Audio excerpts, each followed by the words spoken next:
आग्रह करता।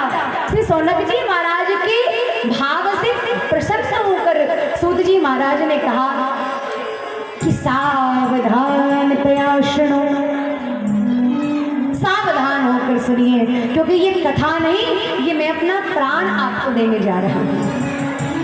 और कोई भी व्यक्ति जो अपनी प्रिय वस्तु किसी को देने लग जाए तो क्या कहता, संभाल कर रखिएगा, अच्छे से रखिएगा, ठीक से रखिएगा। और ये प्रिय वस्तु नहीं है, ये तो मानो सूत जी के प्राण है। और कोई अपना प्राण दे तो प्राण देने से पूर्व भला कैसे ना कहे। तो सूत जी महाराज जी ने कहा कि सावधानतया शृणु, सावधान होकर सुनिए, क्योंकि यह कथा देवताओं को भी दुर्लभ है। एक बार जब राजा परीक्षित को श्री सुखदेव जी, मेरे गुरुदेव जब कथा श्रवण करा रहे थे, तो उस समय देवता अमृत कलश लेकर के आए। कहाँ? सुखदेव जी के पास। और कहा कि हे मुनिवर, इस अमृत को राजा परीक्षित को पिला दीजिए। क्यों? तो राजा परीक्षित को मृत्यु का भय है। 7 दिन बाद तक्षक सर्प उसे डस लेगा और उसकी मृत्यु हो जाएगी। और हमें सुधामृत के बदले, अमृत के बदले कथामृत का पान करा दीजिए। सुखदेव जी रोष में आकर, कुपित होकर देवताओं को अभिमानी कहकर संबोधित करते हुए कहने लगे, क्वा कथा क्वा सुधा लोके, क्वा कांचन क्वा मनर्मः, ब्रह्मरात्रो विचार्यैवं तदा देवांजहासच।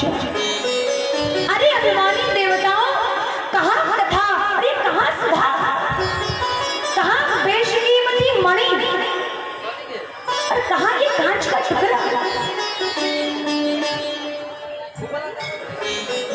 अरे अभिमानी देवताओं, अगर कथा सुनने की इतनी ही हार्दिक इच्छा थी, अगर इतना ही भाव था, तो श्रद्धा विनिमय हो जाते।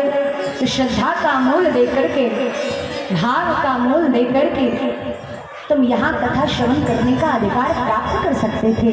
लेकिन अमृत के बदले कथामृत का प्राप्त करना, ये तो जड़ता है, ये तो मूर्खता है। और यो कह करके सुखदेव जी ने उपहास कर दिया और वहां से देवताओं को भगा दिया। अब ऐसी विलक्षण कथा जो देवताओं को भी प्राप्त नहीं हुई, ये देवता गए ब्रह्मा जी के पास और पूरी घटनाक्रम बताई कि हमने अमृत के बदले कथामृत मांगा और सुखदेव जी ने हमारा उपहास किया। तो ब्रह्मा जी ने कहा कि तनिक ठहर तो जाओ, देखो इस कथा के बदले परीक्षित को मिलता क्या है। और जब 7 दिवस की कथा विराम हुई और जब परीक्षित को अद्भुत मोक्ष की प्राप्ति को देखा, राज्ञा मोक्षम तुलाबद्ध्वा पुराधाता विस्मितः, तो विधाता भी विस्मित हो गए। ऐसे विलक्षण मोक्ष को देख करके विधाता चकित हो गए। और फिर कहा कि श्रीमद्भागवतम प्रमाणम अमलम, इस कराल कलयुग में, इस कराल कलयुग के भवजलधि से संतृष्ट जीवात्माओं के लिए श्रीमद्भागवत ही प्राण है, प्रमाण है। श्रीमद्भागवत, श्रीमद्भागवतम रसमालय, इस कराल कलयुग में श्रीमद्भागवत के सिवा अन्य कोई सार तत्वयुक्त कथा है ही नहीं जो जीव का कल्याण कर सके। ऐसे श्री सुखदेव जी महाराज जो इस दिव्यादिव्य श्रीमद्भागवत कथा के वक्ता बने हैं।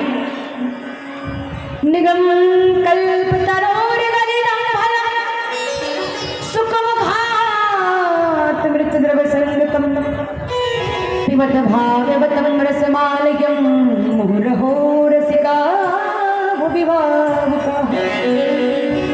ये निगम कल्प तरोर गलितम फलम है, ये श्रीमद् भागवत क्या है? रसमालयम, रस का आलय है। अथ से लेकर इति तक कोई भी अक्षर क्या जांच नहीं है, सब ग्रहण करने योग्य ही है। श्रीमद् भागवत का एक एक अक्षर हमारे जीवन को, जीवन के मर्म को सुधार देता है, मुक्ति से भक्ति की ओर खींचकर ये कथा लाने वाली है। ये वह कथा है जो प्रेत पीड़ा विनाशिनी है। बड़े से बड़े प्रेतों को भी ये कथा मुक्ति प्रदान करती है। ऐसे प्रेत, ऐसी आत्मा जिनकी हजारों हजारों पिंडदान गया में देने के बाद भी जो मुक्ति ना मिली, वह इस कथा को सुनने से मुक्ति मिल गई। ये वह कथा है। श्रीमद्भागवतं पुण्यं मायूरारोग्य पुष्टिदं पठनाच्चावनाद्वापि सर्वपापे प्रमुच्यते। ये कथा तो भक्ति ज्ञान और वैराग्य की तंद्रा को दूर करने वाली कथा है। भक्ति ज्ञान और वैराग्य को मूर्छा से दूर करने वाली कथा है। भक्ति ज्ञान और वैराग्य को रस से अभिषिंचित करने वाली कथा है।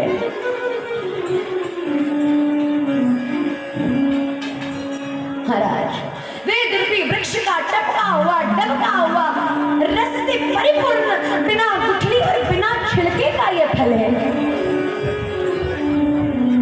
वृक्ष का कोई फल अगर ना प्राप्त हो, आम के महीने में आम तो प्राप्त हो जाती है, लेकिन आम का महीना चला जाए और फिर कोई कहे कि आम का स्वाद अगर लेना हो तो आम की डाली चबा लो, तो क्या आम के फल का स्वाद मिलेगा?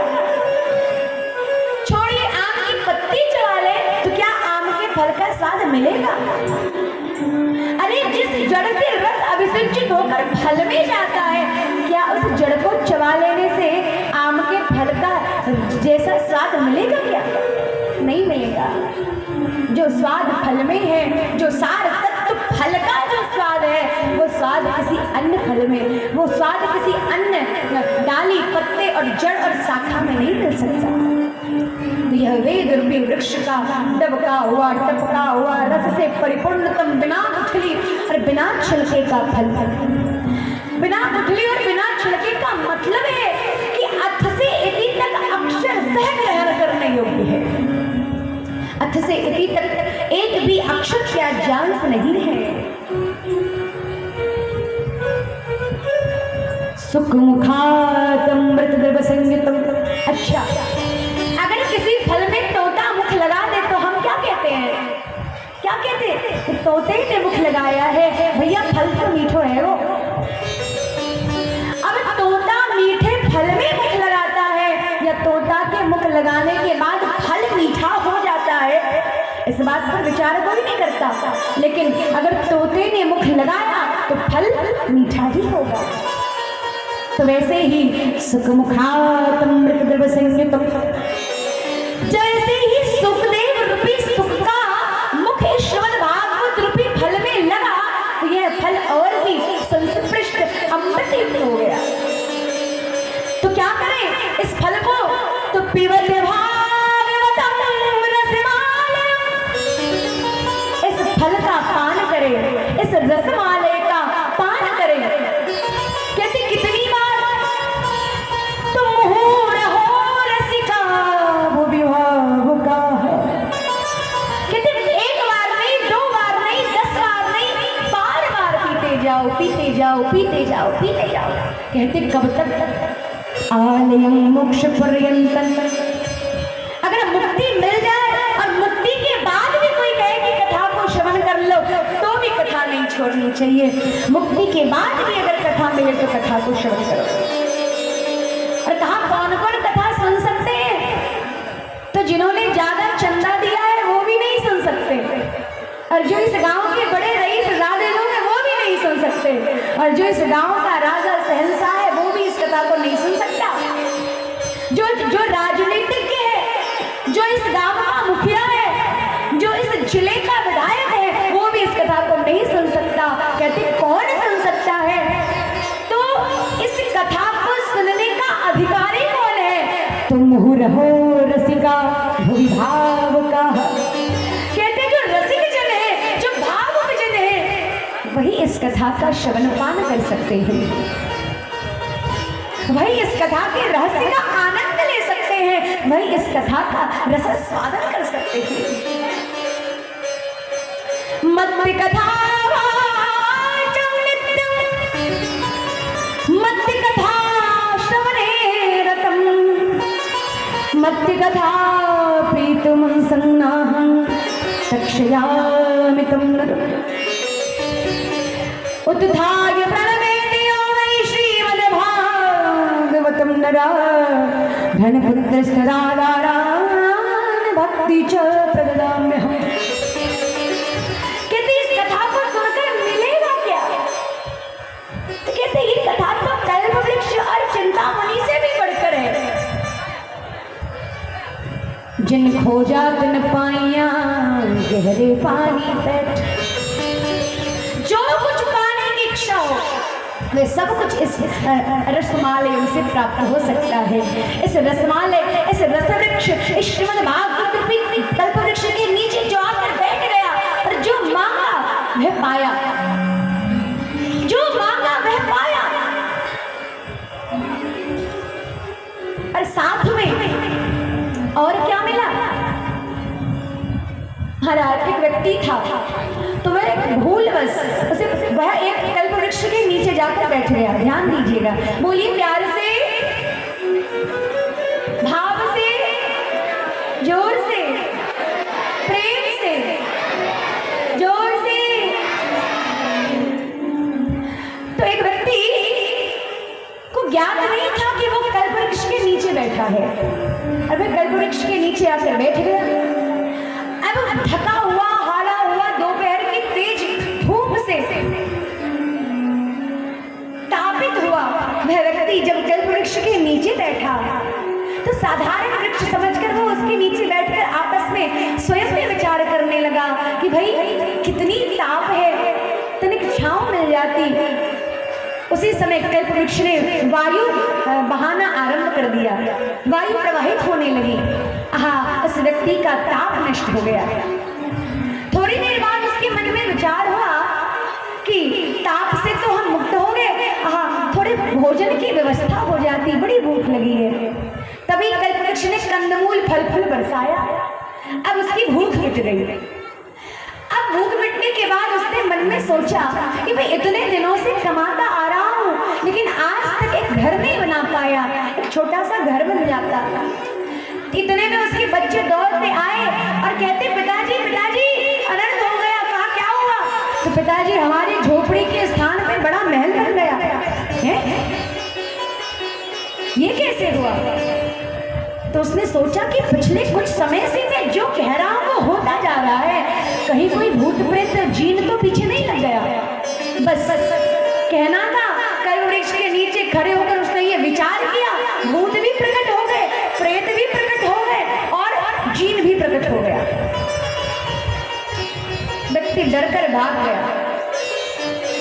लेकिन भागवत रूपी कल्पवृक्ष के नीचे बैठ करके यह बात नहीं है प्यारे, जो आपके लिए उचित है, जो आपके लिए अनुकूल है, जो आपके लिए तापहारिणी है, जो आपको प्रेम प्रदायिनी करने वाली वस्तु है, वही आपको प्राप्त होगी। उत्थाय प्रणमेदयो वै श्रीमद्भागवतं नरा, धनपुत्रास्तदादारान् भक्ति च प्रददाम्यहम्। इस कल्पवृक्ष के नीचे धन, पुत्र, स्त्री, सुख, दारा, ये सब तो छोटे मोटे सुख हैं, तो कल्पना क्या, सोचने मात्र से मिल जाएंगे।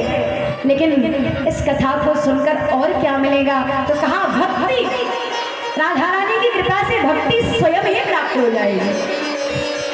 राधा रानी की विलक्षण कृपा से भक्ति बिना मांगे मिल जाएगी।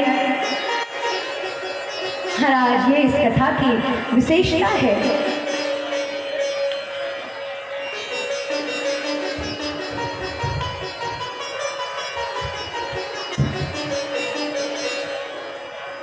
अब यह कथा प्रेत पीड़ा विनाशिनी है। सनक सनंदन सनातन सनत कुमार। अब महाराज जब मृत्यु लोक, पृथ्वी लोक में जब कलयुग का शुभागमन हुआ तो नारद जी के मन में ये विचार आया कि कि मैं तनिक जाकर के पृथ्वी लोक की दशा देख आता कि पृथ्वी पर क्या चल रहा है।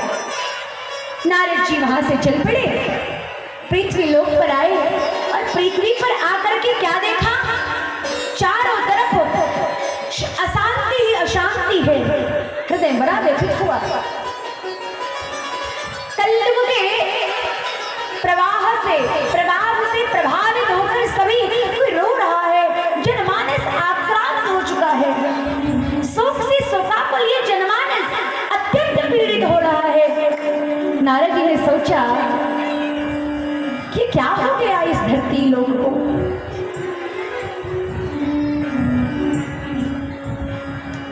ये बात मैं नहीं कह रही, ये श्रीमद् भागवत के महात्म्य में वर्णित किया गया है। तरुणी प्रभुतागे शान को बुद्धिदायकः कन्या विक्रीयनो लोभे दंपतिनाम च किल्कनम्। आपसे आग्रह है, वैष्णव खड़े हैं और आप बैठे हैं, जो युवा लड़के हैं वो उठ जाइए। कोई वैष्णव तिलकधारी कोई खड़ा हो तो आपका यह कर्तव्य बनता है कि आप उनको आसन पर विराजमान करें। स्पेशली जो हमारे युवा बच्चे हैं जिनको कमर में दर्द नहीं है, उनसे कह रही हूँ।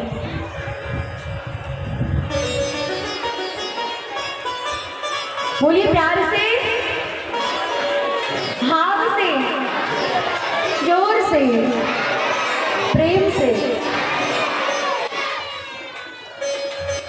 तो पद्म पुराण में ये श्लोक आया, तरुणी प्रभुतागे हे श्याल को बुद्धिदायक कन्या विक्रीनो लोभे दंपतिनाम च किल्कनम्। नारद जी ने पृथ्वी की दैन्यता देखी, कलयुग की क्रूरता देखी, सभी कलयुग के वशीभूत हुए पड़े हैं। प्रत्येक घर में स्त्रियों का साम्राज्य है, साले सलाहकार बने हैं। घर में कोई भी छोटा उत्सव महोत्सव हो, घर के बड़े बुजुर्गों का आदर, उनका विचार भले ले या ना ले, पर ससुराल फोन लगाकर साले साहब ने जरूर पूछते फलाना उत्सव कर रहे हैं, आपकी क्या राय है।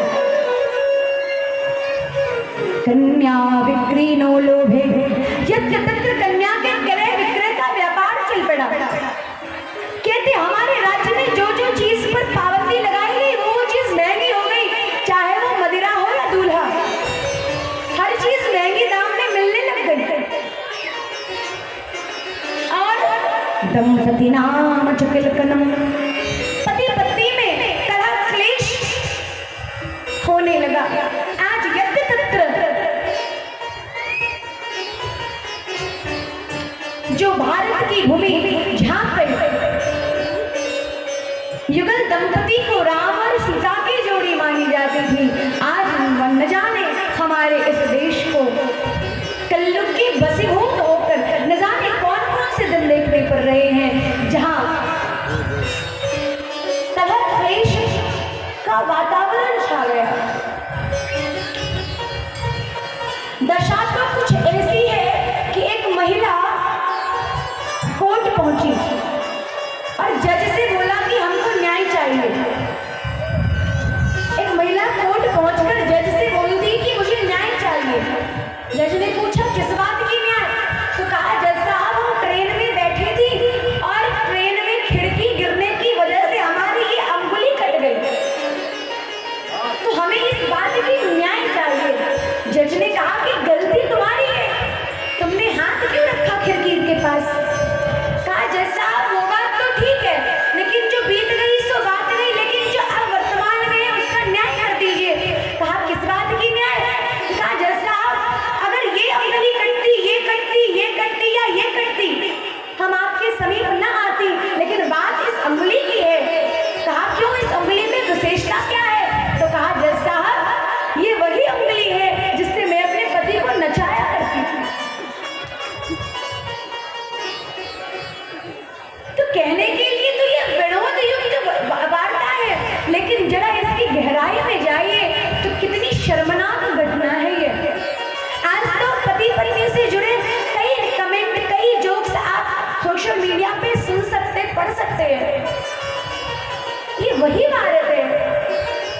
जो कलयुग के वशीभूत होकर आज दंपतियों में कलह कीच का वातावरण छा गया।